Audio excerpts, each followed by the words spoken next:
தெரு ஓரத்துல இருக்கிறவங்க எல்லாம் போய் கூட்டிட்டு வா. இந்த வேதத்தை வாசிக்கும் போது என் இருதயம் கலங்கின நாட்கள் உண்டு. கர்த்தருடைய பிள்ளைகளை உடுத்து கொண்டு போகும் பொழுது உங்களை பார்க்கிறவன் உங்களோட விபச்சாரத்துல அழகுள்ள மனைவி அழகுள்ள புருஷனை வச்சுட்டு உனக்கு தவறான தொடர்பு கேட்டுதான் மாட்டேன். நான் பெரிய பரிசுத்தவான், நான் கேட்டா அப்படிலாம் இருக்கும். கடைசி காலம் எல்லாவற்றிற்கும் முடிவு சமீபமாய்விட்டது.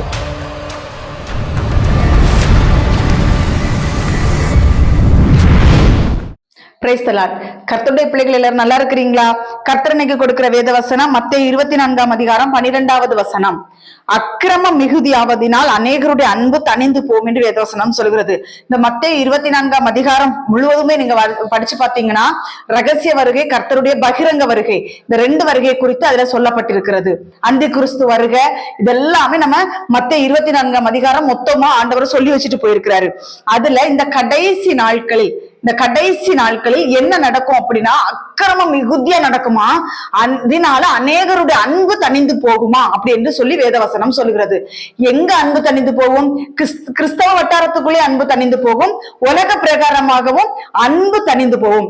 ஏன் அன்பு தணிந்து போகுதுன்னா, அக்கிரமம் மிகுதியாய் பெருகிவிடும் அப்படி என்று வேதவசனம் சொல்லுகிறது. இந்த நாட்கள் அன்பு தணிந்து போயிருக்கதான்னு கேட்டா கண்டிப்பாக அன்பு தணிந்து போய் கொண்டுதான் இருக்கிறது. ஏன்னா நம்ம நியூஸ்ல கேட்கிறதா இருக்கலாம், இல்ல உலகத்துல நடைமுறைகள்ல ஒவ்வொரு காரியங்கள் நடக்கிறதா இருக்கலாம். மனைவி கணவனை கொல்லுகிறது, கணவன் மனைவியை கொல்லுகிறது, பிள்ளைகளை கொல்லுகிறது, இப்படி பல சம்பவங்கள். 10 மாசம் அவ்வளவு கஷ்டப்பட்டு சுமந்து பெற்ற பிள்ளைங்களை அனாதையா ரோடுகள்ல விட்டுட்டு போறது, குப்பை தொட்டிகள்ல கொண்டு போடுறது. அதுக்கப்புறம் பாத்துட்டீங்கன்னா துணிகரமா அந்த குழந்தைங்களுக்கு மாத்திரை மருந்துகளை வாங்கி கொடுத்து கொல்றது. ஒரு பொம்பளை என்ன பண்ணிருக்காங்கன்னா, ஒரு பானைக்குள்ள சுடு தண்ணிய பொங்க வச்சு அந்த பானைக்குள்ள அந்த குழந்தைய அமைக்க வச்சு கொண்டிருக்கான். இப்படி பல சம்பவங்கள், பல குழந்தைகள் இப்படி மறித்து போயிருக்கிற அந்த தொட்டி தண்ணிக்குள்ள குழந்தைய தூக்கி போட்டு பச்சிளம் பிள்ளைகளை இப்படி கொல்லுகிறார்கள். இன்னொரு நியூஸ் பாத்துட்டீங்கன்னா, மனைவிக்கு கள்ள தொடர்பு, அதனால கணவனை என்ன செஞ்சிருக்கா, டேப்லெட் வாங்கி கொடுத்து, விஷம் வாங்கி கொடுத்து அந்த கணவனை கொண்டிருக்கா. இப்படி பல சம்பவங்கள் இந்த நாட்களிலே உலகத்தில் நடந்து கொண்டிருக்கிறது. ஏன் நடந்து கொண்டிருக்குன்னா, அக்கிரமம் மிகுதியாகி விட்டது, தவறான தொடர்புகள் அதிகமாய் பெருகிவிட்டது. ஏன் நான் ஒண்ணு சொல்லட்டா, எதனால தன் குழந்தைகளை கொல்லுகிறாங்க, எதனால தன் மனைவியை கொல்லுகிறாங்க, எதுக்குனால தன் கணவனை கொல்லுறாங்கன்னா, எல்லாவற்றிற்கும் ஒரே ஒரு பாயிண்ட், ஒரே ஒரு காரியம் என்னன்னா, தன் கணவனையும் தன் மனைவியையும் நேசிக்க தெரியாத மனைவியும் புருஷன் என்ன செய்யறாங்கன்னா, வேற இன்னொரு ராங் கால்குலேஷன் போட்டு ராங்கான ரூட்ல போறதுனால தான் தன் பெத்த பிள்ளையவே கொல்ல வேண்டிய சூழ்நிலை. அப்படிதானே? உண்மைதானே? வேற எந்த காரியத்துக்காகவும் ஒருத்தர் ஒரு குழந்தைய கொல்ல மாட்டான், வேற எந்த ஒரு காரியத்துக்காகவும் ஒருத்தர் ஒரு குழந்தைய கொல்ல மாட்டான். தவறான தொடர்பு, தவறான காரியம், அக்கிரமம், அநியாயம் இது என்று சொல்லி வேதவசனம் சொல்கிறது. இந்த அக்கிரமம் மிகுதி ஆகிறதுனால தான் அன்பு தணிஞ்சே போய்விட்டது. இந்த நாட்களில் எங்க எடுத்து பார்த்தாலும் அவன் அவனை வெட்டினா, அவன் அவனை குத்துனா, இதுதான் செய்தி. இந்த குழந்தை இப்படி கொண்டுட்டா, புருஷனுக்கு விஷத்தை வச்சு கொண்டுட்டா, மனைவிக்கு இப்படி துரோகம் பண்ணிட்டான், இப்படிதான் எங்க பார்த்தாலும் துர்ச்செய்திகளாய் பரவி கொண்டு வருகிறது. துர்ச்செய்திகள், அக்கிரமம் மிகுதி ஆயிடுச்சுல்ல, அப்போ அன்புகள் தணிந்து போய்கொண்டே இருக்கிறது என்று வேதவசனம் சொல்கிறது. இது எப்ப நடக்கும்னு பாத்தீங்கன்னா, கடைசி நாட்கள்ல தான் வசனத்துல அப்படிதான் போட்டிருக்கு. கடைசி நாட்களில் இது நடக்கும்.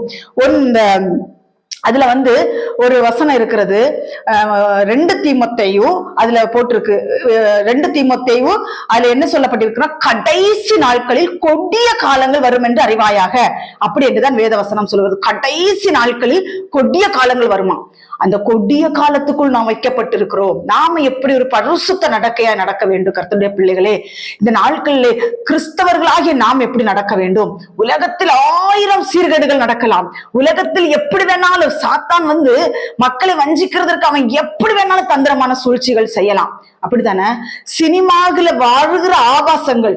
நான் இன்னைக்கு சொல்றேன், சிலவங்க சொல்றாங்க உலக நடப்புகளை தானே சினிமாவா எடுக்கிறாங்கன்னு சொல்றாங்க. அப்படி கிடையாது. சினிமாவில என்ன எடுக்கிறாங்களோ அதுதான் உலக நடைமுறைகளுக்கு வந்து கொண்டு இருக்கிறது. ஒரு ஆடை அணிகிறதாக இருக்கலாம். நம்ம தமிழ்நாட்டுல, இந்தியா தேசத்துல, நம்ம தமிழ்நாடே எடுத்துக்கிட்டோம். தமிழ்நாட்டுல எல்லாம் முன்னாடி ஒரு காலத்துல நான் சிறு பிள்ளையாக இருக்கும் பொழுதெல்லாம் எந்த ஒரு சகோதரனா இருக்கலாம், சகோதரியாக இருக்கலாம், ஆபாசமா ட்ரெஸ் அணிஞ்சு நான் பார்த்தது கிடையாது. உண்மையாட்டு கர்த்தருடைய பிள்ளைக்கு நம்ம அந்த நாட்களில ஒரு வாலிப ஸ்டேஜ் வர்றது வரைக்குமே நம்ம அப்படி கிடையாது. இப்ப எங்கோ பார்த்தாலும் அருவருப்பான ஆடைகள், அருவருப்பான சீர்கேடுகள் இந்த நாட்களிலே நாட்டில் நடந்து கொண்டிருக்கிறது. ஏன் ஏன் கடைசி காலம் அக்கிரமம் மிகுதியாய் கொண்டிருக்கிறது. இன்னைக்கு சிலர்கள் சொல்றாங்க, உங்க கண்களை நீங்கள் பார்த்துக் கொள்ளுங்கள், உங்க கண்களை நீங்கள் பரிசுத்தப்படுத்துங்கள், நாங்கள் எப்படி வேணாலும் ஆடை அணிவோம், நீங்கள் உங்கள் கண்களை பரிசுத்தப்படுத்துங்கள் என்று சொல்லுகிறார்கள். அது எப்படி நீங்க எப்படி வேணாலும் ஆடைகள் அழிந்து போவீங்க, அதுக்கு நாங்க கண்களை பரிசுத்தப்படுத்த வேண்டும் என்று கேட்கிறார்கள். நான் ஒண்ணு சொல்லட்டா கர்த்தருடைய பிள்ளைகளே, எந்த ஒரு பெண்ணா இருக்கலாம், எந்த ஒரு ஆணா இருக்கலாம், நம்ம ரோட்ல நடந்து போகிறோம், பிறரிடத்தில் பேசுகிறோம், பழகுகிறோம், நம்மளுடைய இருதயம் தூய்மையாக இருந்தாலும் நம்ம இந்த மாம்சத்துல இந்த பூமியில வாழ்ந்து கொண்டிருக்கிறோம். இந்த உலகம் பிசாசுனுடைய கரத்துல கொடுக்கப்பட்டிருக்கிறது. நாம இந்த பூமியில வாழ்ந்து கொண்டிருக்கிறோம். மாமிசமும் பிசாசுக்கு பொல்லாத பிசாசுக்கடியில் நம்ம வாழ்ந்து கொண்டிருக்கிறோம். அப்போ நம்மளுடைய இருதயம் தூய்மையா இருந்தாலும் சத்துருவானவன் இப்படிப்பட்ட காரியங்களை பெண்களுக்கு உண்டு பண்ணி, ஏன்னா எல்லாருக்குமே தெரியும் கர்த்தருடைய பிள்ளைகளே, நீட்டா ட்ரெஸ் போடணும், அடுத்தவங்களுக்கு நம்ம இடர்ல இருக்கக்கூடாது, நம்ம ஆடைகள் நம்ம ரொம்ப கவனமா இருக்கணும் அப்படி என்று சொல்லி நமக்கு தெரியும். ஆனால் ஏன் அப்படி செய்கிறார்கள் என்றால், அவர்கள் ஒரு சாத்தானுடைய ஆதிக்கத்துக்குள் இருக்கிறார்கள். இந்த நாட்கள் நான் ஒன்று தெளிவாக நான் சொல்லி தருகிறேன். இந்த துப்பட்டா போடாம, இந்த மாதிரிப்பட்ட ஷால் போடாம, தன்னுடைய சரீரத்தை வெளியே காமித்து மற்றவர்களுக்கு இடர் உண்டாக்குகிற எந்த பெண்களாயிருந்தாலுமே அவர்கள் சாத்தானுடைய தூதர்கள் என்றுதான் நான் சொல்லுவேன். ஏன் அப்படி ட்ரெஸ் போடணும்? அந்த அளவுக்கு ஞானம் இல்லையா? அந்த அளவுக்கு புத்தி இல்லையா? மற்றவர்கள் நம்மளை இடர்களாய் பார்ப்பார்கள் என்கிற ஞானம் கூட இல்ல. உலகத்துல சாத்தா நாளைக்கு இடுப்பு தெரிகிற மாதிரி ட்ரெஸ் கொண்டு வருவான், நீங்க வாங்கி போட்டுட்டு தெரிவீங்களா? சொல்லுங்க. ஆண்டவர் நமக்கு நேர்த்தியான ஆடைகளை கொடுத்திருக்கிறார். நீங்க பழைய ஏற்பாட்டுல போய் படிச்சு பாத்தீங்கன்னா அவ்வளவு ஆடைகளுக்கெல்லாம் அவ்வளவு ஒரு கனத்தை தேவன் கொடுத்து சொல்லி வைத்திருக்கிறார். இந்த புதிய ஏற்பாட்டு காலத்துல எப்படி வேணாலும் நடக்கலாம், யார் நம்மளை கேட்பாங்கிற ஒரு காரியம். அதனால கர்த்தருடைய பிள்ளைகளே, இந்த அக்கிரமம் மிகுதி ஆவறதுக்கு காரணம் என்னன்னா, நம்மளுடைய முதலாவது ஆடை அலங்காரம், நம்மளுடைய மேக்கப்பும் தான் இந்த அக்கிரமம் மிகுதி ஆகிறதுக்கு காரணம். ஏன் அப்படி சொல்றீங்கன்னு கேட்டீங்கன்னா, நீங்க நல்ல ஆடைகள் அணிந்து கர்த்தருக்கேற்ற பரிசுத்தத்துல நீங்க ரோட்ல நடந்து போகும்போது பார்க்கிறவர்கள் தெய்வீக சாயலில் உங்களை பார்ப்பார்கள், தெய்வீக சார்வைகள் பார்ப்பார்கள். நீங்கள் அருவருப்பான ஆடைகளை உடுத்து கொண்டு போகும் பொழுது உங்களை பார்க்கிறவன் உங்களோடு விபச்சாரம் செய்கிறான். இதுதான் அக்கிரமம். இந்த அக்கிரமம் மிகுதி ஆக ஆக ஆக ஆக ஆக ஆக என்ன ஆகுனா, இந்த நாட்கள் என்ன நடக்குது தெரியுமா? கல்யாணமான பெண்களோடு கல்யாண ஆன ஆண்கள் தொடர்பு, கல்யாண ஆன ஆண்களோடு கல்யாண ஆன பெண்கள், இப்படிப்பட்ட அருவருப்பும் அக்கிரமம் நடக்கிறதுனால தான் தன் சொந்த பெத்த குழந்தைகளையே கொல்றாங்க. எவ்வளவு கொடூரமான விஷயம் பாருங்க, தவறான தொடர்புனால குழந்தை எங்கேயாவது தூக்கி கொண்டு போட்டுட்டு போயிடுறது எவன் கூடயாவது. இது தேவன் அருவருக்கிற காரியம். இதுதான் அக்கிரமம். இந்த அக்கிரமம் மிகுதியாகி கொண்டே இருக்கிறது. ஆண்டவர் எல்லாம் பார்த்து கொண்டு தானே இருக்கிறார். அதனால கர்த்தருடைய பிள்ளைகளே, நாம எப்படிப்பட்ட பரிசுத்த நடக்கையா இருக்க வேண்டும்? நம்மளுடைய ஆவி, ஆத்துமா, சரீரம் ஒவ்வொரு நாளும் தேவனுக்கு முன்பாக பரிசுத்தமாய் காணப்பட வேண்டும். சரி, இது ஒரு சப்ஜெக்டா வச்சுக்கோங்க. மத்தேயு 24ஆம் அதிகாரத்துல இயேசுவை பார்த்து சீஷர்கள் கேட்கிறாங்க. அவங்க என்ன கேட்கிறாங்க அப்படின்னா, மத்தேயு 24ஆம் அதிகாரம் 3வது வசனம். பின்பு அவர் ஒலிவ மலை மேல் உட்கார்ந்து இருக்கிறையில் சீஷர்கள் அவரிடத்தில் தனித்து வந்து, இவைகள் எப்பொழுது சம்பவிக்கும்? உடைய வருகைக்கும் உலகத்தின் முடிவுக்கும் அடையாளம் என்ன எங்களுக்கு சொல்ல வேண்டும் என்றார்கள். கர்த்தருடைய பிள்ளைகளே, 2 வருகையை பத்தி சொல்லப்பட்டிருக்கிறது. ஒண்ணு பகிரங்க வருகை, இன்னொன்னு ரகசிய வருகை. இந்த 2 வருகையை பத்தி ஆண்டவர் இந்த வசனத்துல நம்ம அதிகாரத்துல விளக்கி கொடுக்கிறாரு. அதுல முதல் ரகசிய வருகை எப்படி இருக்கும் அப்படின்னா, அதுல நம்ம படிச்சுக்கிட்டே வரும்போது நம்ம எல்லா வசனத்தையும் படிச்சா ரொம்ப நேரம் ஆயிரும். அதனால 6வது வசனத்துல நீங்க பாருங்க, யுத்தங்களின் செய்திகளையும் கேள்விப்படுவீர்கள். மத்தேயு 24ஆம் அதிகாரம் 6வது வசனம். யுத்தங்கள் நடக்கும், நம்ம கலங்க கூடாதுன்னு சொல்றாரு. யுத்தங்கள் நடக்குதா? இந்த நாட்களில் தேசம் தேசம் எங்க பார்த்தாலும் ஈரானுக்கும் அமெரிக்காவும் இப்ப மோதி கொண்டிருக்கிறார்கள். அப்புறம் இஸ்ரவேலும் ஈரானும் மோதுகிறார்கள். இப்படி எங்க பார்த்தாலும் ரஷ்யா உக்ரைன் போர், இப்படி பல காரியங்கள் நமக்கு கண்களுக்கு முன்னாடி யுத்தங்கள் நடக்கிறது. இப்ப என்னன்னா 3ஆம் உலக போர் வரைக்கும் வருதுன்னு சொல்றாங்க. அப்படிப்பட்ட யுத்தங்கள் நம்ம கேள்விப்படுகிறோம். ஆனா நம்ம இந்தியாவில இன்னும் வரல, நம்ம தமிழ்நாட்டுல இன்னும் வரல. ஆனால் எங்க பார்த்தாலும் யுத்தங்களின் செய்திகள். ஆனால் ஆண்டவர் நம்மளை பார்த்து என்ன சொல்றாரு? கலங்காதீங்கன்னு சொல்றாரு. கலங்காதீர்கள், இவைகள் எல்லாம் சம்பவிக்க வேண்டியதே, ஆனாலும் முடிவு உடனே வராது. எந்த முடிவை சொல்லுகிறார் என்றால், உலகத்தின் முடிவை குறித்து சீஷர்களிடத்தில் ஆண்டவர் சொன்னார் பாத்தீங்களா? உலகத்தின் முடிவு வராது, நீங்க ஆனா கலங்காதீங்க அப்படின்னு சொல்லிட்டு, எப்ப வரும் அப்படின்னா, ஜனத்துக்கு விரோதமாய் ஜனம், ராஜ்யத்துக்கு விரோதமாய் ராஜ்யம், பஞ்சம், கொள்ளை நோய், பூமி எதிர்ச்சிகள் இவைகள் எல்லாம் உண்டாகும். எல்லாம் நடக்குது. நம்ம நியூஸ பாக்குறோம். எங்க எடுத்துக்கிட்டாலும் இங்க இத்தனை நிலநடுக்கம் வந்திருக்கு. ஒரு காலத்துல நிலநடுக்கங்கள் வந்துச்சு, ஆனா இப்ப நடக்கிற நிலநடுக்கங்கள் பயங்கரமாக இருக்கிறது. எங்க பார்த்தாலும் நிலநடுக்கம், எங்க பார்த்தாலும் பஞ்சங்கள், இப்படி எங்க பார்த்தாலும் இப்படிப்பட்ட காரியங்கள், ராஜ்யத்துக்கு விரோதமாய் ராஜ்யம் எழும்பி கொண்டிருக்கிறது. இப்படி பல சூழ்நிலைகள் வந்து கொண்டிருக்கிறது. நம்ம எப்போதுமே என்ன செய்யணும்? கவனமா இருக்கணும். அதுக்கு அடுத்த வசனம் மத்தேயு 24ஆம் அதிகாரம் 9வது வசனத்துல சொல்லப்பட்டிருக்கிறது. அப்பொழுது உங்களை உபத்திரவங்களுக்கு ஒப்பு கொடுத்து உங்களை கொலை செய்வார்கள், என் நாமத்தின் நிமித்தம் நீங்கள் சகல ஜனங்களாலும் பகைக்கப்படுவீர்கள். இங்க இந்த நாட்கள்ல நடக்குதா? எங்க பார்த்தாலும் சுவிசேஷம் சொல்றவங்களை அடிக்கிறதும் துன்புறுத்துகிறதும் பல காரியங்கள். சபைகளை இட்டு எங்க பார்த்தாலும் சபைகளை இடிக்கிறாங்க. கிறிஸ்தவர்களை ஆராதிச்சுட்டு இருக்கிறாங்க, அந்த ஆலயத்துக்குள்ள போய் எல்லாத்தையும் அடிச்சு ஒட்டைக்கிறது, இப்படிப்பட்ட காரியங்கள் நடக்கிறா. தேவாலயத்தை தீ வச்சு எரிக்கிறாங்க, இப்படிப்பட்ட காரியங்கள் நடக்குதா? இதெல்லாமே இயேசுவின் வருகைக்குரிய காரியங்கள் தான். இயேசு வாசல் அருகே வந்து விட்டார், சீக்கிரம் வரப்போகிறார். இயேசுவின் வருகை ரொம்ப சமீபமா இருக்கிறது. அதனால நாம ரொம்ப கவனமாக இருக்க வேண்டும் என்று வேதவசனம் சொல்கிறது. இந்த நாட்கள் அநேகர் சொல்கிறார், ரகசிய வருகை எல்லாம் ஒண்ணும் கிடையாதுங்க, நீங்க இந்த ரகசிய வருகை நம்பிராதீங்க, நரகம் கிடையாதுன்னு போதிக்கிறாங்க, ரகசிய வருகை கிடையாதுன்னு போதிக்கிறாங்க.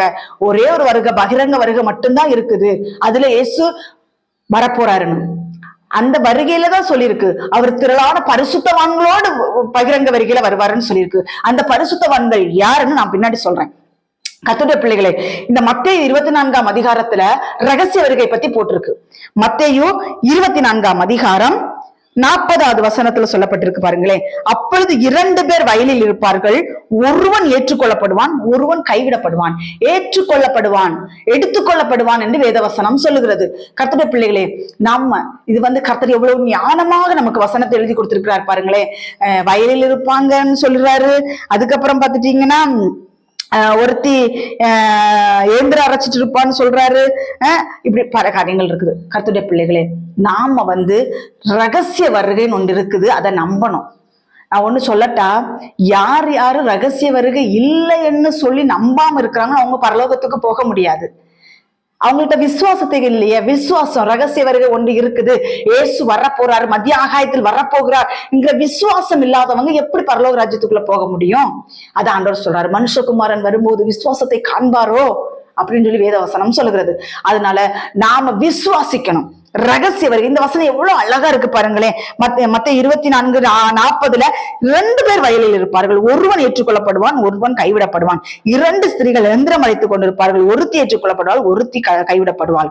உங்கள் ஆண்டவர் இன்ன நாளிகையிலே வருவார் என்று நீங்கள் அறியாதிருக்கிறபடினால் விழித்திருங்கள் என்று கர்த்தராகிய ஆண்டவர் சொல்கிறார். ரகசிய வருகை இல்லை என்று ஒரு கூட்டம் போதித்துக் கொண்டிருக்கிறது. இல்லை, ரகசிய வருகை ஒன்று இருக்கிறது, ராப்சர் இருக்கிறது. கர்த்தர் வரப்போகிறார், இயேசு வரப்போகிறார். இன்னும் நிர்விசாரம், இன்னும் சீர்கேடான காரியங்கள், இன்னும் உலகத்துக்கு அடுத்த காரியங்கள், இதெல்லாம் வேண்டாம்னு ஆண்டவர் சொல்றாரு, வேண்டான்னு சொல்றாரு.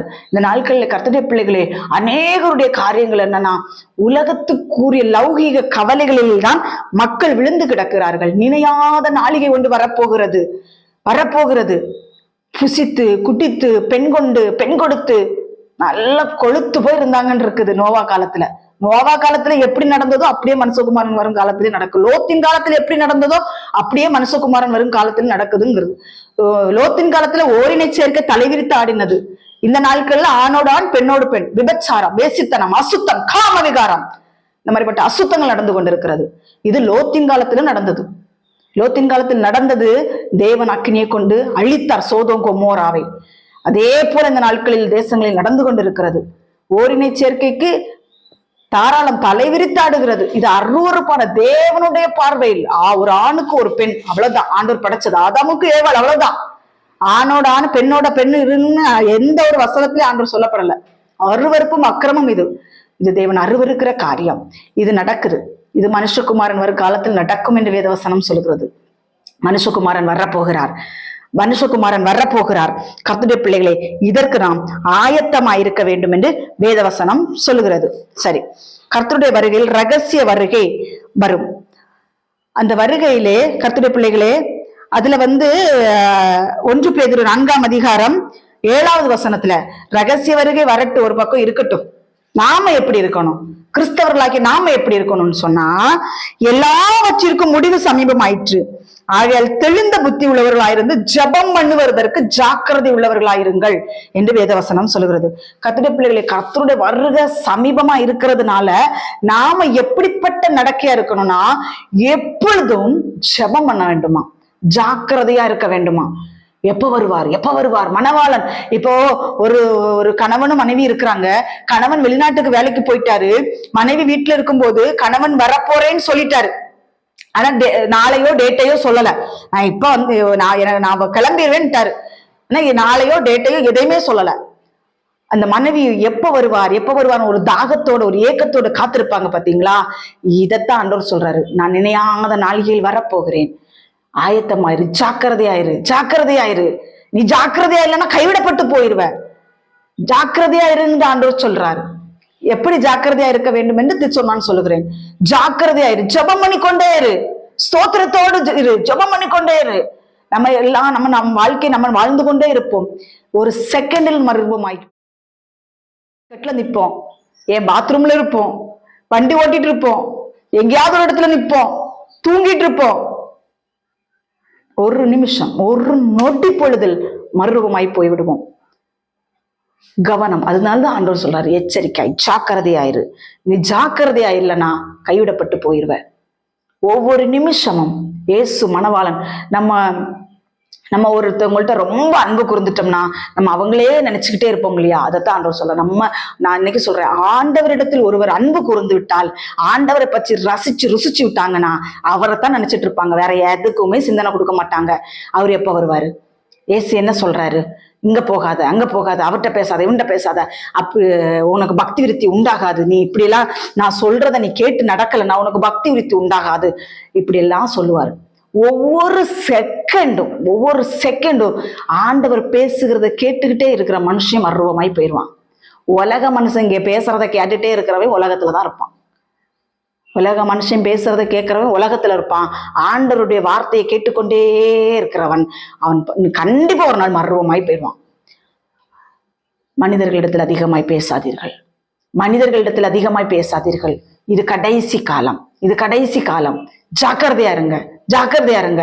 நீங்க வேற ஒண்ணுமே செய்ய வேண்டாங்க. பைபிள் தியானிங்க, சும்மா இருக்கிற நேரத்துல பைபிள் தியானிங்க, ஜெபம் பண்ணுங்க, கர்த்தரோடு என்ன காரியங்கள் செய்ய வேண்டுமோ அந்த கர்த்தரோடு உறவாடுங்க, கர்த்தரோடு நெருங்கி வாருங்கள். இது கடைசி காலம், கடைசி காலம். எல்லாவற்றிற்கும் முடிவு சமீபமாய் விட்டது. இனி காலம் செல்லாது, இனி காலம் செல்லாது. நாம எப்படிப்பட்ட பரிசுத்த நடக்கையா இருக்க வேண்டும் என்று 1 தெசலோனிக்கேயர் 5ஆம் அதிகாரம் 23வது வசனம் சொல்றது.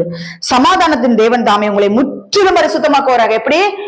நான் இன்னைக்கு சொல்றேன் கர்த்தருடைய பிள்ளைகளே, நான் எப்படி வேணாலும் இருப்பேன், நான் எப்படி வேணாலும் நடப்பேன், நான் எப்படி வேணாலும் பேசுவேன், நானா பரலோகத்து போவேன். வாய்ப்பே கிடையாதுங்க.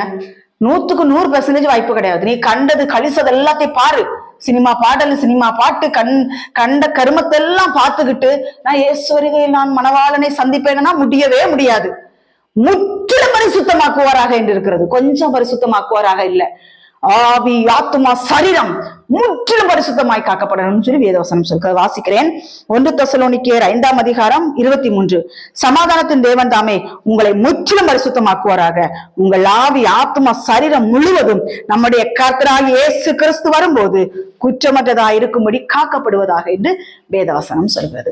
அதனால நாங்க இன்னைக்கு நிறைய பேர் சொல்றாங்க, எப்படி தெரியுமா, நம்ம மாமிசத்துல உள்ளவங்க, நம்ம பாடுள்ள மனுஷங்க, அதனால இந்த பூமியில வாழும்போது நம்மளால பரிசுத்தமா வாழ முடியாது, ஆனா இயேசு வரும்போது நம்மளை பரிசுத்தமாக்கி எடுத்துக் கொள்வாருன்னு கிடையவே கிடையாது, கிடையவே கிடையாது, கிடையவே கிடையாது. நம்மளை நாமே பரிசுத்தமாய் மாற்ற மாற்ற மாற்ற உங்களால முடியாது, என்னால முடியாது, ஆனா இயேசுவால முடியும். நம்மளை பரிசுத்தமாக்க இயேசுவால முடியும். ஒவ்வொரு நாளும் சின்ன சின்ன தூசி போன்ற பாவங்களை அறிக்கை செய்து செய்து செய்து ஒவ்வொரு நாளும் பரிசுத்தமாக ஆக ஆக ஆக ஆக ஒரு நாள் மர்வமாகி போய் விடுவோம். இந்த நாட்கள் அதெல்லாம் இல்ல. 1 மணி நேரம் 2 மணி நேரம் முழங்கால நின்று ஜெபம் பண்ணுவாங்க. ஆனா தன்னுடைய பரிசுத்தத்துக்காக ஜெபம் பண்ண மாட்டாங்க. ஊர் உலகம் மொத்தமும், எங்க அமெரிக்கா, வடகொரியா எல்லா இடத்துக்கும் போயிடுவாங்க. ஆனா உன் இருதயத்துல எவ்வளவு குப்பை கிடக்கு ஒரு நாளாவது பார்த்திருக்கியா? உன் இருதயத்துல எவ்வளவு குப்பை கிடக்கு?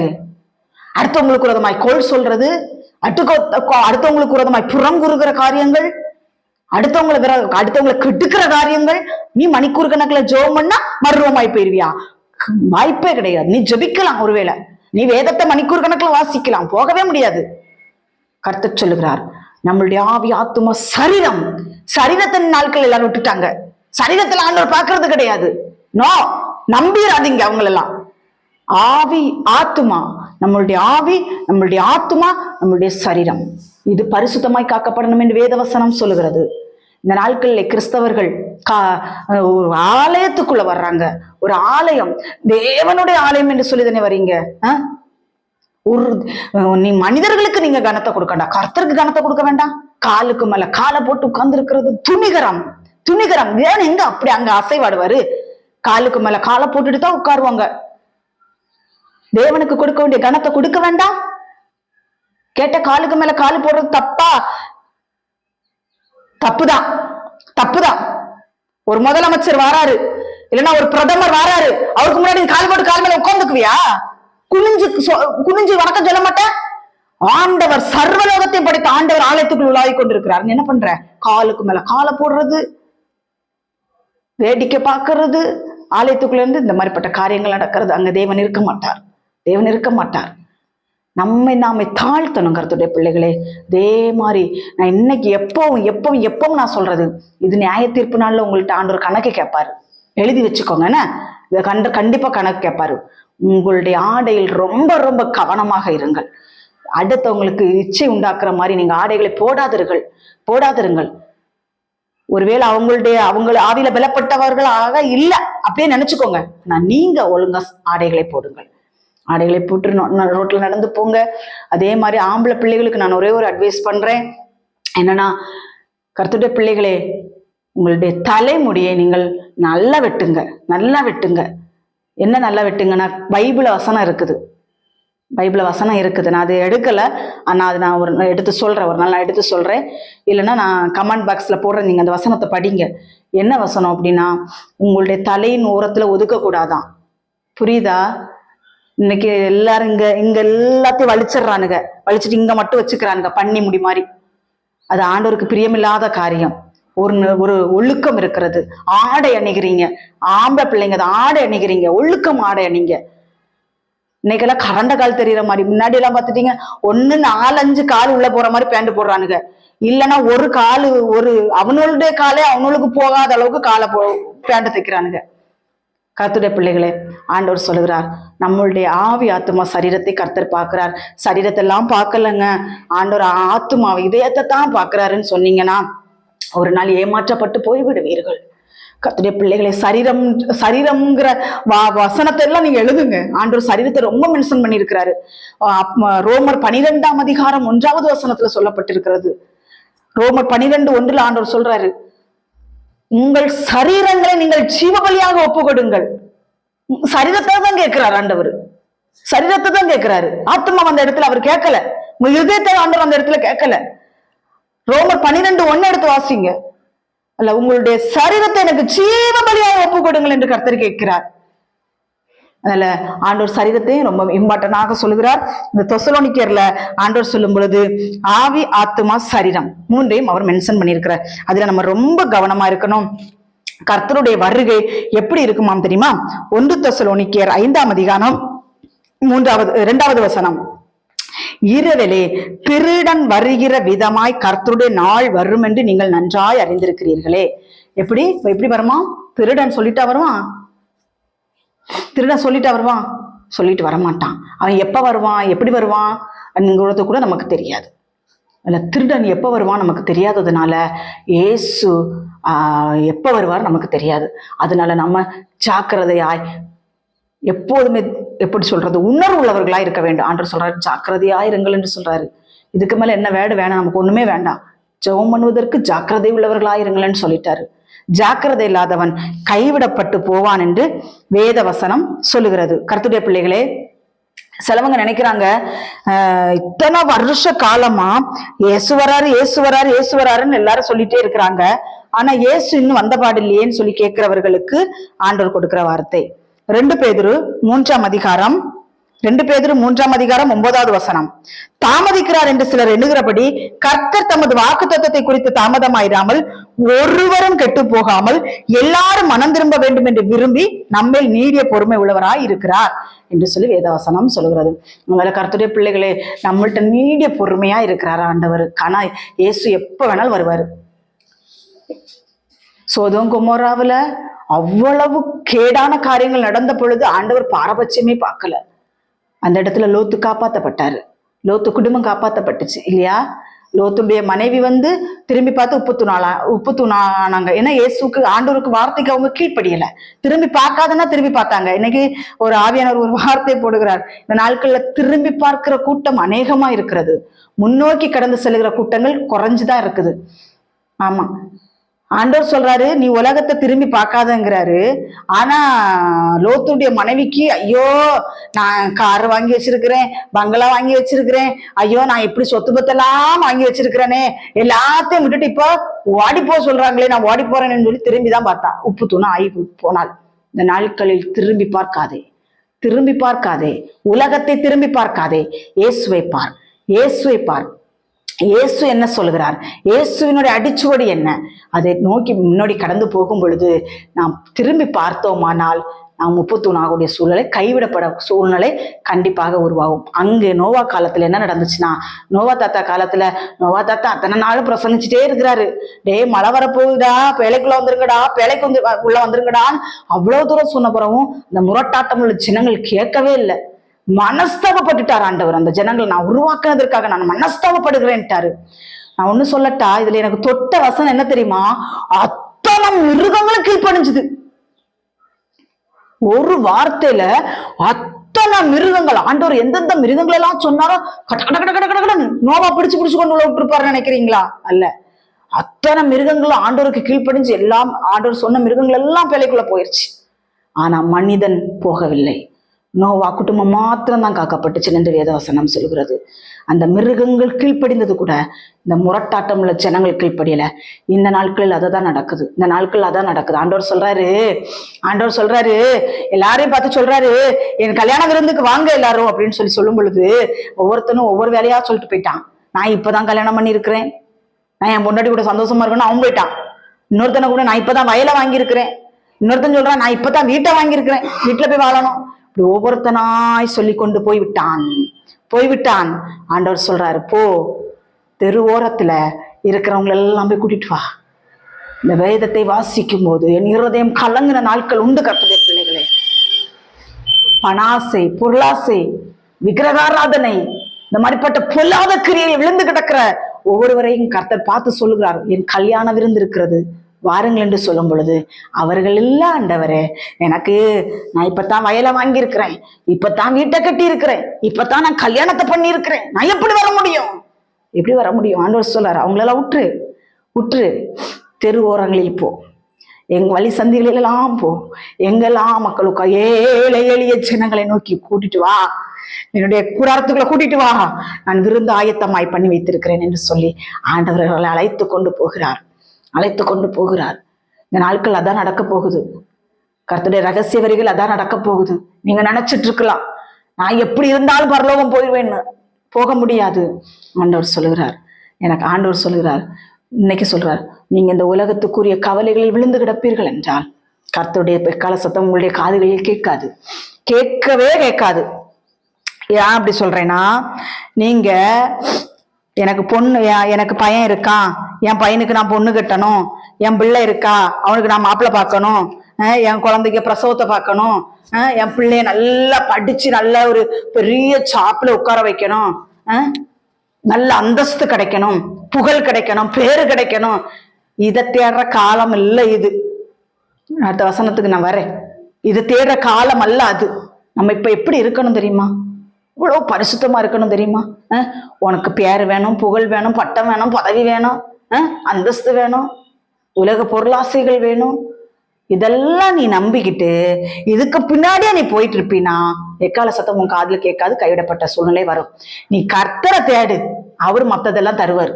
கர்த்தரை தான் அவர் தேட சொல்றாரு, மத்ததெல்லாம் தானாய் தேடி வரும். யோவேல் எழுதின அதிகாரம் 2வது அதிகாரம், யோவேல் 2ஆம் அதிகாரம், யோவேல் 2ஆம் அதிகாரம். அதுல ஆண்டவர் ரொம்ப அன்புள்ளவர். பார்த்துங்க கர்த்தருடைய பிள்ளைகளே, நம்ம அக்கிரமங்கள் அநியாயங்கள் பாவத்துல விழுந்து கிடக்கிறோம் நம்ம அப்பாவுக்கு தெரியும்.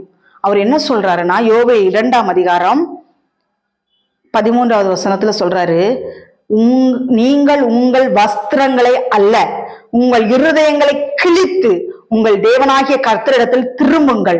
அவர் இரக்கமும் மன உருக்கமும் நீடிய சாந்தமும் மிகுந்த கிருபையும் உள்ளவர், அவர் தீங்குக்கு மனஸ்தாபப்படுகிறவரும் ஆயிருக்கிறார் என்று வேதவசனம் சொல்லுகிறது. இந்த நாட்கள்ல ஆண்டவர் சொல்லுகிறார், நான் வரப்போகிறேன் மகனே, நான் வரப்போகிறேன் மகளே, நீ எப்படிப்பட்ட ஆயத்தத்தில் இருக்கிறாய்?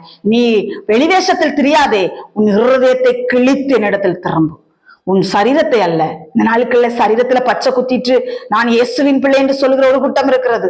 சரீரத்துல பச்சை குத்திட்டு நான் ஆண்டவருக்காக குத்தி இருக்கிறேன். ஆண்டவர் பச்சை குத்த சொன்னாரா? பச்சையே குத்தக்கூடாதுன்னு பைபிள் வசனம் சொல்லுது.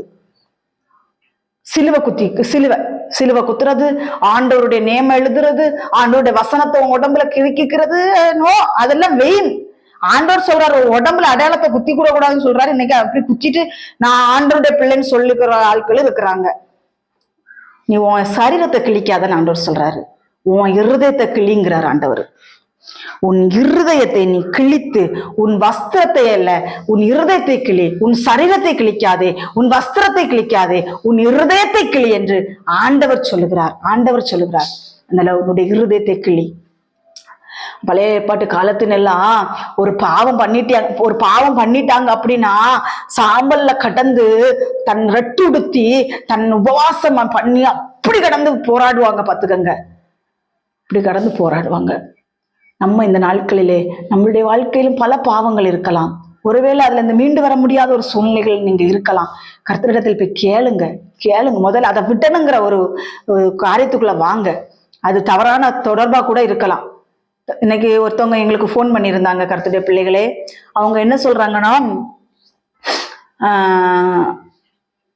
ஆன்லைன் மூலமா அந்த லேடி யாருன்னே தெரியாதான், ஆனா அவங்க கூட இவங்க தவறான காரியங்கள்ல பேசிட்டு இருக்கிறாங்களாம். ஆமா, இது ஆனா அந்த ஆளுக்கு கல்யாணம் ஆகி குழந்தைங்க வரைக்கும் இருக்குது. அந்த நபரு யாருன்னே தெரியாம ஆன்லைன்ல வந்த அந்த பெண்ணோட தவறான கனெக்ஷன். அதுல இருந்து விடுபட வேண்டும் என்று எங்களிடத்தில் ஜெபிக்க கேட்டுக்கொண்டார்கள். ஜெபம் பண்ணி கொண்டிருக்கிறோம். நான் ஒண்ணு சொல்லட்டா கர்த்தருடைய பிள்ளைகளே, தன்னக்க வீட்டுல அழகுள்ள மனைவி அழகுள்ள புருஷனை வச்சுட்டு உனக்கு தவறான தொடர்பு கேக்குதா?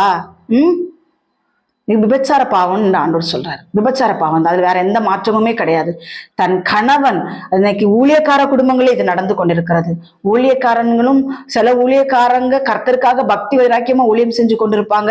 ஆனா மனைவிமாருங்க கண்டவனை பார்த்து பல்லழிச்சிட்டு திரிவாளுங்க. அதே மாதிரி சில பரிசுத்தவாட்டிகள் கர்த்தருக்காக பக்தி வைராக்கியமாய் ஊழியம் செய்து கொண்டிருப்பார்கள். கணவன்மாருங்க கண்டவனை பார்த்து பல்லழிச்சிட்டு திரிவானுங்க. இதுக்கு ஆண்டவருக்கு பார்வையில் அது விபச்சாரம் என்று வேதவசனம் சொல்லுகிறது. எங்க போனாலும் கணவன் மனைவியும் சேர்ந்து ஊழியத்துக்கு போங்க. கணவன் மனைவி இல்லாம ஊழியத்துக்கு போகாதீங்க. அப்படி இல்லைன்னா துணை ஊழியர்களையாவது கூட்டிட்டு ஊழியத்துக்கு போங்க. சில வீட்டுல எல்லாம் கணவன் சரியா இருந்தா மனைவி சரியா இருக்க மாட்டா, சில வீட்டுல மனைவி சரியா இருந்தா கணவன் சரியா இருக்க மாட்டாங்க. இப்படிப்பட்ட சூழ்நிலைகள் இருக்கிறது. 2 பேரும் ஒருமனப்பட்டுதான் ஆண்டவர் ஊழியத்துக்கு போக சொல்றாரு. 2 பேரும் ஒருமனப்படணும். பவுலும் சீலாவும் ஒருமனப்பட்டதுனாலதான் அங்க பிரச்சனை இல்லாம காவலில் வைக்கப்பட்ட பொழுது முறுமுறுப்பு இல்லாம 2 பேருமே அந்த பாடுகளை சகிச்சாங்க. ஆண்டவர் சொல்றாரு 2 பேர் சேர்ந்துதான் ஊழியத்துக்கு அனுப்பி விட்டாரு. ஒருத்தன் போக கூடாதுன்னு ஆண்டவர் சொல்றாரு. அதனால 2 பேர் சேர்ந்து ஊழியத்துக்கு போக ஆண்டவர் சொல்லுகிறார். கர்த்தருடைய பிள்ளைகளே, நான் சொல்லுகிறேன், உண்மையும் பரிசுத்தமும் தேவனுக்கு பிரியமாய் ஊழியம் செய்கிற ஊழியக்காரர்களுக்கு மனைவிமார்கள் சப்போர்ட்டா இல்லைன்னா ஒரு நாள் நியாய தீர்ப்பு நாள்ல போய் நிக்க வேண்டிய சூழ்நிலை வரும் வரும் வரும். கணவன் எப்படின்னா கணவனை விருப்பப்பட்டுதான் கல்யாணம் பண்ணிருப்பாங்க, மனைவியை விருப்பப்பட்டுதான் கல்யாணம் பண்ணிருப்பாங்க. போக போக போக போக போக போக போக அந்நியன் உள்ள வர வர வர நான் தான் சொல்லுவேன், எப்போதுமே ஊழியக்காரர்களுக்கு நான் சொல்லுகிற ஒரே காரியம் என்னன்னா, யாராவது கணவன் இல்லாத நேரத்துல பெண் மட்டும் வீட்டுல இருக்கும்போது தயவு செஞ்சு வீடுகளுக்கு போகாதீர்கள். கணவன் இருக்கும்போது மனைவி, அந்த கணவனுடைய மனைவிக்கு ஜபிக்கிறதா இருந்தாலும் சரி, உபதேசம் பண்ண வேண்டிய காரியங்களா இருந்தாலும் சரி, கணவன் இருக்கும் போங்க. மனைவி இல்லாத நேரத்துல அங்க போகாதீங்க. நிச்சயமா நான் சொல்லுவேன் அப்படி போக கூடாது, கூடவே கூடாது. இதெல்லாம் அக்கிரமத்துல இந்த முதல்ல ஒரு வசனம் படிச்சோம்ல, அதுல கொண்டு சேர்த்து விட்டுரும், உங்களை சேர்த்து விட்டுரும். எத்தனை நியூஸ் நம்ம கேள்விப்படுறோம். தவறான தொடர்பு, ஊழியக்காரருடைய குடும்பங்களில் தவறான தொடர்புகள். ஊழியக்காரன் பரிசுத்தமாய் ஊழியம் செஞ்சு கொண்டிருக்கும் பொழுது மனைவி தவறான தொடர்புல போனா உனக்கு அவ்வளவுதான். ஏன்னா அவனுக்கு செய்ய வேண்டிய, ஊழியக்காரர்களுக்கு செய்ய வேண்டிய கடமைகளை செய்யதான் உனக்கு அவங்களுக்கு மனைவியா உனக்கு கொடுத்திருக்கிறாங்க ஆண்டவர். அதே மாதிரி மனைவிக்கு என்ன காரியங்கள் செய்யணும், ஏதை செய்யக்கூடாதுங்கிறது கணவன் அறிஞ்சு செயல்படணும். மனைவி என்ன வேணாலும் தப்பு பண்ணுவா, நானும் கேட்க மாட்டேன், நானும் பெரிய பரிசுத்தவான், அப்படி இருக்கக்கூடாது. எந்த ஊழியக்காரர்களா இருந்தாலும் அப்படி இருக்கக்கூடாது. மனைவி தப்பு செய்யறாளா கேட்கணும், என்னன்னு கேட்கணும். நான் கேட்க மாட்டேன், நான் பெரிய பரிசுத்தவான், நான் கேட்டா அப்படிலாம் இருக்கக்கூடாது. மனைவி தப்பு செய்யும் பொழுது கணவன் கேட்க வேண்டும். மனைவியினுடைய மொபைல் எடுத்து பார்க்கணும். மனைவி யாரு கூட சேட் பண்றா, மனைவி யாரு கூட கான்டாக்ட்ல இருக்கிறா, சரியான கான்டாக்டா தவறான கான்டாக்டா சொல்லி செல்ல எடுத்து பார்க்கணும். ஐயோ நான் செல்ல தொட மாட்டேன்னு பெரிய பரிசுத்தவனால நடிக்காதீங்க, அதான் நடிப்பு, வேஷம். மனைவி நம்ம 1000 பேர் கூட பேச்சாரம் பண்ணிட்டு வருவா, ஆனா நான் கேட்க மாட்டேன். அப்படி இருந்தீங்கன்னா நீங்களும் தவறான பாதையில் தான் போய் கொண்டிருக்கிறீர்கள். நான் இன்றைக்கு சொல்லுவேன், தயவு செய்து இந்த மெசேஜை கேட்கிற எந்த ஒரு ஊழிய பிள்ளைகளா இருக்கலாம், எந்த விசுவாச பிள்ளைகளா இருக்கலாம், நான் கையெடுத்து கும்பிட்டு கேட்கிற ஒரே காரியம் என்ன தெரியுமா? கணவனுடைய பாஸ்வேர்டு மனைவிக்கு தெரியணும், மனைவியினுடைய பாஸ்வேர்டு கணவனுக்கு தெரியும். 2 பேரும் மாறி மாறி ஷேர் பண்ணிக்கணும். இன்ஸ்டாகிராமா இருக்கலாம், வாட்ஸ்அப்பாக இருக்கலாம். இந்த நேரத்துல சாத்தா எண்ணத்துல எல்லாமோ கொண்டு வந்து விளைவிக்கிறான் இல்லையா? எதுலயும் பாஸ்வேர்டு போடக்கூடாது. கணவனுக்கு தெரியாம என்ன பாஸ்வேர்டு உனக்கு, மனைவிக்கு தெரியாம என்ன பாஸ்வேர்டு உனக்கு, ஓப்பனிங்ல இருக்கணும். கணவன் மனைவிக்குள்ள எந்த ஒளிமறைவு இருக்கக்கூடாது. ஒருவேளை உங்களுக்கு தெரியாத பாஸ்வேர்டு அங்க வருதுன்னா தவறான கால்குலேஷன்ல அவங்க இருக்கிறாங்க, தவறான கனெக்ஷன்ல அவங்க இருக்கிறாங்க. கன்ஃபார்ம் கணவனுக்கு செல்ல கொடுக்கணும். கணவன் கேட்கும்போது செல்ல கையில கொடுக்கணும், பாஸ்வேர்டு எடுத்து கொடுக்கணும். இன்ஸ்டாகிராம் பாஸ்வேர்டு எடுத்து கொடுங்க, வாட்ஸ்அப் பாஸ்வேர்டு எடுத்து கொடுங்க. கொடுக்கலன்னா அங்க தவறான தொடர்பு, கணவன் மனைவிக்குள்ள ஒளிவு மறைவு இருக்கும். அதேதான் இன்னொன்னு, பெத்த பிள்ளைங்களுடைய பாஸ்வேர்டு பெற்றோர்களுக்கு தெரியணும். கிரிமினல், இந்த நாட்கள்ல பல வாலிப பிள்ளைகள் கிரிமினலாவே இருக்கிறாங்க, பாவத்தில் அடிமைப்பட்டு கிடக்குறாங்க. ஆமா, அதான் உண்மை. பெற்றோர்கள் பாவம், அவர்களுக்கு என்ன தெரியும்? பிள்ளைகளை நம்பி கடைசி வரைக்கும் என் பிள்ளை தப்பு பண்ணாதுன்னு சொல்லி நம்பி அதுகளை விட்டு விடுகிறார்கள். வாலிபனே எச்சரிக்கையா என்று கர்த்தர் சொல்கிறார். வாலிப பெண்ணா இருக்கலாம், வாலிப பையனா இருக்கலாம், அவர்களுடைய பாஸ்வேர்ட் நமக்கு கண்டிப்பாக தெரிய வேண்டும். பிள்ளைகள் எதை பார்க்கிறார்கள், எதை செய்கிறார்கள், யாரிடத்தில் பேசுகிறார்கள் என்கிற ஞானம் நமக்கு கண்டிப்பாக வேண்டும். ஞானம் இல்லாமல் இழந்த காரியங்கள் பெற்றோர்கள் எத்தனையோ. அதனால இந்த நாட்கள் ஞானமாய் செயல்படுங்க. அதே மாதிரி அதுதான் அந்த வசனம் தான் வாசிக்கிறோம் நினைச்சே. யோவேல் 2ஆம் அதிகாரம் யோவேல் 2ஆம் அதிகாரம் 2வது வசனம். அது இருளும் அந்தகாரமுமான நாள், அது மப்பும் அந்தாரமான நாள், விடியற்கால வெளுப்பு பர்வதங்களின் மேல் பரவுகிறது போல ஏராளமான பலத்த ஒரு ஜாதி தீவிரமாக வந்து பரவும். அப்படிப்பட்டது முன் ஒரு காலத்தில் உண்டானதும் இல்லை, இனி தலைமுறை தலைமுறையாக வரும் வருஷங்களில் உண்டாவதும் இல்லை. கர்த்தருடைய பிள்ளைகள், இது ஏஐ பத்தி சொல்லப்பட்டிருக்கிறது. ஏஐ இதை பத்தி சொல்லப்பட்டிருக்கிறது. இது இப்ப எல்லா வாலிப பிள்ளைகளுடைய கைகளில், எல்லாருடைய கைகளிலும் இருக்கிறது. எல்லாருடைய கைகளிலும் அந்த செல்போனுங்கிறது ஒண்ணு இருக்கு. அதுல என்ன ஜெமினி அப்படி நிறைய காரியங்கள் அதுல வருது. அதை பிள்ளைகள் எப்படி கையாளுகிறார்கள்? அதுக்குள்ள பிள்ளைகளை போகவே விடாதீங்கன்னு தான் நான் சொல்லுவேன். அதுக்குள்ள நீங்கள் பிள்ளைகளை போக விட்டீர்கள் என்றால் அவர்கள் ஏஐயோடு ஒரு உடன்படிக்கை பண்ணி அந்த ஏஐ பார்த்து ஒரு வாலிப மகனா ஒரு சிறு பையனான்னு தெரியல, அதோடு கூட சேட் பண்ணிட்டே இருக்கும்போது நான் மனவேதனையில் இருக்கிறேன், நான் என்ன செய்ய வேண்டும் இந்த ஏஐட்ட போய் கேட்டிருக்கிறான். உனக்கு அம்மா அப்பா இல்ல, உனக்கு அம்மா அப்பா இல்ல, அம்மா அப்பா எனக்கு இவ்வளவு மனசு கஷ்டமா இருக்குது, எனக்கு ஏதாவது ஆலோசனை கொடுங்க, உனக்கு அம்மா அப்பா இல்ல, உனக்கு தெரிஞ்சவங்க கிடையாது. ஏஐ அதுவே ஒரு மிஷின். அதுட்ட போய் நீ கேட்டிருக்கிற. அது என்ன சொல்லியிருக்கு தெரியுமா? போய் செத்துருன்னு இருக்கு. தற்கொலை பண்ணி செத்துரு பிசாசு, தற்கொலை பண்ணி செத்துரு என்று சொல்லியிருக்கிறது. தற்கொலை பண்ண யாரு சொல்லுவான்? பிசாசு தான் சொல்லுவான். இந்த நாட்கள் கர்த்தருடைய பிள்ளைகளே, அம்மா அப்பாட்ட ஒரு 1/2 மணி நேரமாவது பேசுங்க. டெய்லி ஒரு 1/2 மணி நேரம் அம்மா அப்பாட்ட பேசுங்க. ஸ்கூல்ல போற பிள்ளைங்க ஸ்கூல்ல நடந்த காரியங்கள் எல்லாம் அம்மா அப்பாட்ட சொல்லுங்க. வெளியில போன காரியங்கள் எல்லாம் சொல்லுங்க. கர்த்தருடைய பிள்ளைகளே, ஏமாந்த காரியங்கள் அநேகம் இருக்கிறது, தவறவிட்ட காரியங்கள் அநேகம் இருக்கிறது. முடிஞ்சு போன காரியங்கள், இனி இருக்கிற காரியங்களையாவது நாம் கைக்குள்ளே வைத்து பிள்ளைகளை ஆதரித்து, இந்த நாட்கள்ல பிள்ளைகளுக்கு சரியா சாப்பாடு போடாத தாய்மார்களும் இருக்கிறார்கள், பிள்ளைகள் வீடு வீடா போய் சாப்பிடக்கூடிய தாய்மார்களும் இருக்கிறார்கள். நாம் அப்படி இருக்கக்கூடாது. பிள்ளைகளுக்கு வேண்டிய சாப்பாடு, பிள்ளைகளுக்கு வேண்டிய காரியங்கள் எல்லாவற்றையும் நாம் பிள்ளைகளுக்கு செய்ய வேண்டும். வாலிப பிள்ளைங்களா இருந்தா வாலிப பிள்ளைங்களுக்கு செய்ய வேண்டிய காரியங்களை செய்ய வேண்டும். ஏஐ ஒரு சேனை, ஒரு பலத்த சாதி ஒன்று வருகிறது. அது வந்துவிட்டது, இனி வர்றதுக்கு ஒண்ணு இல்லை, எல்லாம் ரெடி பண்ணிட்டாங்க. அந்தி கிறிஸ்துவின் காலத்துக்கு உலகம் ரெடி ஆகிவிட்டது. அதனால பிள்ளைங்க செல்போன்ல பார்க்கிற காரியங்கள், யாரு கூட சேட் பண்றாங்க, யாரு கூட பேசுறாங்க, இந்த ஏஐ கூட எல்லாம் நம்ம சேட் பண்ண விட வேண்டாம். அந்த மாதிரிப்பட்ட காரியங்கள் நமக்கு வேண்டாம். சாத்தான் எந்த வலையிலும் தூக்கி கொண்டு போட்டு பிள்ளைகளை கெடுத்து விடுவான். நாமளும் அந்த காரியங்களில் ஜாக்கிரதையா இருக்க வேண்டும் என்று இந்த நாட்களில் ஆண்டவர் போதிக்கிறார். நல்ல கர்த்தருடைய ரகசிய வருகை ஒன்று வருகிறது, நினையாத நாளிகளில் வருகிறது. எல்லாவற்றுக்கும் முடிவு சமீபமாகிவிட்டது என்று ஆண்டவராகிய இயேசு கிறிஸ்து சொல்லுகிறார். எல்லாரும் சொல்றாங்க இயேசு கிறிஸ்து வரலன்னு, அவரு தாமதிக்கிறார் என்று சிலர் எண்ணுகிறபடி தமது வாக்குத்தத்தத்தை குறித்து அவர் தாமதமாயிராமல் எல்லாரும் ரட்சிக்கப்பட வேண்டும் என்று நம்மை நீடிய பொறுமை உள்ளவராயிருக்கிறார். நாம எப்படி இருக்கணும்? ஜாக்கிரதையா இருக்கணும். ஜெபம் பண்றதுக்கு ஜாக்கிரதையா இருக்கணும். திருடன் வருகிறது போல கர்த்தராகிய ஆண்டவர் இயேசு கிறிஸ்து நினையாத நாளிகையிலே வரப்போகிறார். திருடன் வருகிறது இந்த நாளைக்கு நமக்கு தெரியாது இல்லையா? இயேசு வரப்போகிறார். யாரு அதுதான் ஆண்டவர் சொல்றாரு. 2 பேர் இருப்பார்கள், ஒருவன் ஏற்றுக்கொள்ளப்படுவான், ஒருவன் கைவிடப்படுவான் என்று வேதவசனம் சொல்லுகிறது. நான் ஒன்று சொல்லுகிறேன், நம்முடைய குடும்பமாய் தேவனுடைய ராஜ்யத்துக்குள் எடுத்துக்கொள்ளப்பட ஒவ்வொரு நாளும் அவருடைய பாதத்திலே கண்ணீர் சிந்தி ஜெபம் பண்ணுவோம். உங்களுடைய உலக கவலைகளை தூக்கி மாற்றி வைப்போம். ஜெபம் பண்ணுங்க. ஆண்டவரே, என் குடும்பத்துல இப்படி பிரச்சனை இருக்கு, இப்படி எல்லா காரியங்கள் இருக்கு ஆண்டவரேன்னு சொல்லி ஜெபம் பண்ணிக்கிட்டு முன்னோக்கி கடந்து போங்கள். லோத்துடைய மனைவியை பார்த்து பின்னோக்கி பார்த்துறாதீங்க, கைவிடப்பட்டு போயிருவீங்க. முன்னோக்கி கடந்து செல்லுங்கள். அங்கே நோவாவின் காலத்தில் நடந்தது. நோவாவின் காலத்தில் நோவா எவ்வளவோ சொன்னார், ஜனங்கள் கேட்கல. ஆனால் மிருகங்கள் கீழ்ப்படிந்து பேழைக்குள் பிரவேசித்தன, மிருகங்கள் காப்பாற்றப்பட்டது. நோவா நீதிமானா இருந்ததுனால நோவாவின் குடும்பங்கள் காப்பாற்றப்பட்டது என்று வேதவசனம் சொல்லுகிறது.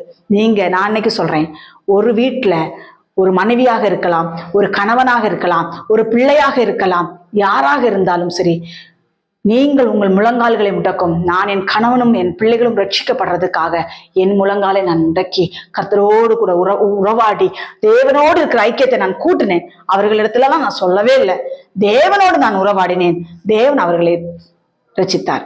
நம்ம அவர்களிடத்தில் போராட வேண்டிய நாட்கள்ல பிள்ளை ரட்சிக்கப்படல, கணவன் ரட்சிக்கப்படல, மனைவி ரட்சிக்கப்படலன்னு சொல்லி போராடாதீர்கள். பிள்ளைகளிடத்திலும் கணவனிடத்திலும் மனைவியிடத்திலும் போராடாதீர்கள். தேவனிடத்தில் போராடுங்கள். யாக்கோபு போராடினது போல தேவனிடத்தில் போராடுங்கள். தேவன் உங்க பிள்ளைகளை, கணவனை, மனைவியை ரட்சிப்பார். அதை விட்டுக்கிட்டு கணவன் குடிச்சிட்டு வந்தோன்னா கணவன்கிட்ட கடந்து போராடாதீங்க. மனைவி தப்பு பண்ணா மனைவிட்ட கடந்து போராடாதீங்க. பிள்ளைகள் தப்பு பண்ணா பிள்ளைகளிடத்தில் கடந்து போராடாதீங்க. தேவனிடத்தில் போராடுங்கள், தேவனிடத்தில் போராடுங்கள். தேவன் சொல்லுகிறார், நான் விடுதலை தருவேன். என்னை தேடு, என்னுடைய ராஜ்யத்தையும் என்னுடைய நீதியும் தேடு, மற்றவைகளெல்லாம் நான் கொடுத்து விடுவேன் தான் ஆண்டவர் சொல்றாரு. அவருடைய வார்த்தை என்னைக்குமே போய் சொல்லாது. நீங்க ஆவி ஆத்மா சரீரத்தை பரிசுத்தமா காத்தாதான் பரலோக ராஜ்யத்துக்குள்ள போக முடியும். இல்ல என் இதயம் தூய்மையா இருந்தா போதுன்னு அது உங்களுடைய பிரச்சனை. அது கர்த்தருடைய வருகையில நீங்க அவங்க பாத்துக்கோங்க. கர்த்தர் தாமே இந்த வார்த்தைகளை ஆசீர்வதிப்பாராக. ஆமீன். ஒரு சிறிய ஜெபம். பரலோகத்தில் இருக்கிற எங்கள் பரிசுத்தமான எங்கள் தேவனே, நாங்கள் ஸ்தோத்தரிக்கிறோம். இந்த நாளைக்கு உடைய வருகைக்குரிய செய்தி எங்களுக்கு கொடுத்திருக்கிறீங்கப்பா, உமக்கு நன்றியப்பா. நாங்கள் பரிசுத்த நடக்கையாய் பரிசுத்தமாய் ஒவ்வொரு நாளும் அனந்த ஞானத்தோடு எச்சரிக்கையாயிருந்து ஜாக்கிரதையாயிருந்து மணவாளன் வருகை நாங்கள் எதிர்நோக்கி காத்திருக்க எங்களுக்கு உதவி செய்யுங்கப்பா. கைவிடப்பட்ட சூழ்நிலை எங்களுக்கு வந்துவிடக்கூடாது ஆண்டவரே. எங்கள் ஆவி ஆத்துமா சரீரத்தை நாங்கள் ஒவ்வொரு நாளும் பரிசுத்தமும் தூய்மையும் தேவனுக்கு பிரியமும் ஜீவபலியாய் நாங்கள் ஒப்பு கொடுத்து வாழ எங்களுக்கு நீங்க உதவி செய்யுங்கப்பா. பரிசுத்தம் இல்லாமல் ஒருவரும் தேவனை தரிசிக்க முடியாது ஆண்டவரே. நீங்க விரும்புகிற பரிசுத்தத்தை எங்கள் ஆவி ஆத்துமா சரீரத்தில் கட்டளையிட்டு தாங்கப்பா ஆண்டவரே. எங்களுடைய வஸ்திரத்தை அல்ல ஆண்டவரே, எங்களுடைய இருதயத்தை நாங்கள் கிழித்து உங்களுடைய பாதத்திலே நாங்கள் வருகிறோம் அப்பா. எங்களை ஏற்றுக்கொள்ளும். எங்களிடத்தில் போராடுகிற பாவங்களை மாற்றி போடும், மாம்ச இச்சைகளை மாற்றி போடும், சிந்தனை மண்டலங்களை தாக்குகிற எல்லா அந்தகார வல்லமைகளை செயலிழந்து போக பண்ணும் அப்பா. கர்த்தாவே, எங்களோடு கூட நீங்க இடைப்படுங்கப்பா. நம்முடைய வருகையில் ஏசப்பா நாங்களோட மறுரூபமாக எங்களுக்கு நீங்க உதவி செய்யுங்க, ஆசீர்வதிங்க. துதி கன மகிமை எல்லா அப்பாவுக்கே செலுத்துகிறோம். இயேசு கிறிஸ்துவின் மூலம் ஜெபிக்கிறோம் பிதாவே. ஆமென், ஆமென், ஆமென். கர்த்தர் தாமே உங்கள் அனைவரையும் ஆசீர்வதிப்பாராக. ஆமென். ஸ்தோத்திரம்.